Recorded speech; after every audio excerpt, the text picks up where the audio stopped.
ভাগ্য যেন নিজের হাতেই ভাগ্য কেড়ে নিচ্ছে।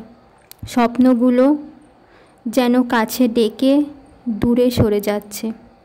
চারপাশের হাজারো সফলতার গল্পগুলো আমার মনটাকে ধীরে ধীরে মেরে ফেলছে। পুরো পৃথিবী যেন আমার বিরুদ্ধে চলছে। আমি যেন সবার কাছে ফেলে দেওয়া কাগজের মতো হয়ে গেছি। আমার হাসি খুশি দিনগুলো যেন আমায় চিরতরে বিদায় দিয়েছে। আমি যেন নিজের বেঁচে থাকা নিয়ে অনেক বিরক্ত হয়ে গেছি। না খারাপ লাগছে, না ভালো লাগছে।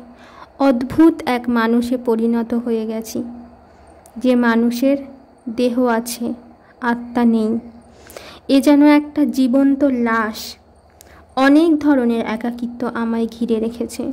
সবথেকে বড় একাকিত্ব হলো নিজেকেই নিজের আর ভালো লাগছে না। এই মনটা দিন রাত একটাই দোয়া করছে, ভগবান, আমি আর পারছি না, আমি অনেক ক্লান্ত, একটু শান্তি দাও, সেকেন্ডের জন্য হলেও একটু শান্তি দাও, নয়তো আমাকে তোমার কাছে নিয়ে যাও। প্লিজ সাবস্ক্রাইব করে পাশে থাকবেন। ধন্যবাদ।